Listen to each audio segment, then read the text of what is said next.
जय जय श्रीमन नारायण। मैं सीता श्रीनिवास। आज मैं आप सबको बताऊंगी कार्तिक मास महात्म्य कथा अध्याय 10वां अध्याय बताने वाली हूँ कार्तिक मास की कथा का। ध्यान से सुनिएगा। राजा पृथु बोले, हे मुनि श्रेष्ठ नारद जी, आपको प्रणाम है। कृपा यह बताने की कृपा कीजिए कि जब भगवान शंकर ने अपने मस्तक के तेज को क्षीर सागर में डाला तो उस समय क्या हुआ। नारद जी बोले, हे राजन, जब भगवान शंकर ने अपना वह तेज क्षीर सागर में डाला तो उस समय वह शीघ्र ही बालक होकर सागर के संगम पर बैठकर संसार को भय देने वाला रुंदन करने लगा। उसके रुंदन से संपूर्ण जगत व्याकुल हो उठा, लोकपाल भी व्याकुल हो गए, चराचर चलायमान हो गया। शंकर सुवन के रुदन से संपूर्ण ब्रह्मांड व्याकुल हो गया। यह देखकर सभी देवता और मुनि ऋषि मुनि व्याकुल होकर ब्रह्मा जी की शरण में गए और उन्हें प्रणाम कर उनकी स्तुति करने लगे। उन सभी ने ब्रह्मा जी से कहा, हे पितामह, यह तो बहुत ही विकट परिस्थिति उत्पन्न हो गई है। हे महायोगिन, इसको नष्ट कीजिए। देवताओं के मुख से इस प्रकार सुनकर ब्रह्मा जी सत्य लोक से उतरकर उस बालक को देखने के लिए सागर तट पर आए। सागर ने ब्रह्मा जी को आता देखकर उन्हें प्रणाम किया और बालक को उठाकर उनकी गोद में दे दिया।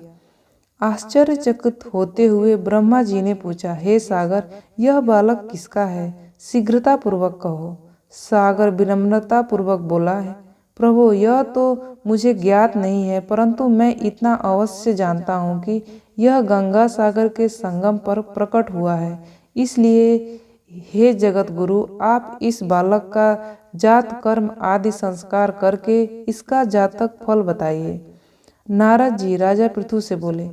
सागर ब्रह्मा जी के गले में हाथ डालकर बार बार उनका आकर्षण कर रहा था। फिर तो उसने ब्रह्मा जी का गला उतनी जोर से पकड़ लिया जिससे पीड़ित होकर ब्रह्मा जी की आंखों से आंसू टपकने लगा। ब्रह्मा जी ने अपने दोनों हाथों का जोर लगाकर किसी प्रकार सागर से अपना गला छुड़ाया और सागर से कहा, हे सागर, सुनो, मैं तुम्हारे इस पुत्र का जातक फल बतलाता हूँ। मेरे नेत्रों से जो यह जल निकला है, इस कारण इसका नाम जलंधर होगा।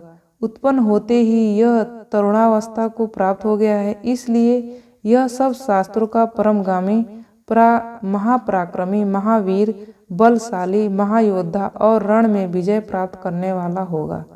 यह बालक सभी दैत्यों का अधिपति होगा। यह किसी भी पराजित न होने वाला, किसी से भी पराजित न होने वाला तथा भगवान विष्णु को भी जीतने वाला होगा। भगवान शंकर को छोड़कर यह सबसे अवध्य होगा। जहाँ से इसकी उत्पत्ति हुई है यह वहीं जाएगा। इसकी पत्नी बड़ी पतिव्रता, सौभाग्यशाली, सर्वांग सुंदरी, परम मनोहर, मधुर वाणी बोलने वाली तथा शीलवान होगी। सागर से इस प्रकार कहकर ब्रह्मा जी ने शुक्राचार्य को बुलवाया और उनके हाथों से बालक का राज्याभिषेक कराकर स्वयं अंतर्ध्यान हो गए। बालक को देखकर सागर की प्रसन्नता की सीमा न रही। वह हर्षित मन से घर आ गया। फिर सागर में उस बालक का लालन पालन कर उसे पुष्ट किया। फिर कालनेमी नामक असुर को बुलाकर वृंदा नामक कन्या से विधि पूर्वक उसका विवाह करा दिया। उस विवाह में बहुत बड़ा उत्सव हुआ। श्री शुक्राचार्य के प्रभाव से पत्नी सहित जलंधर दैत्यों का राजा हो गया। अब ये अध्याय 10वां है। 10वां अध्याय यहाँ पे पूरा होता है।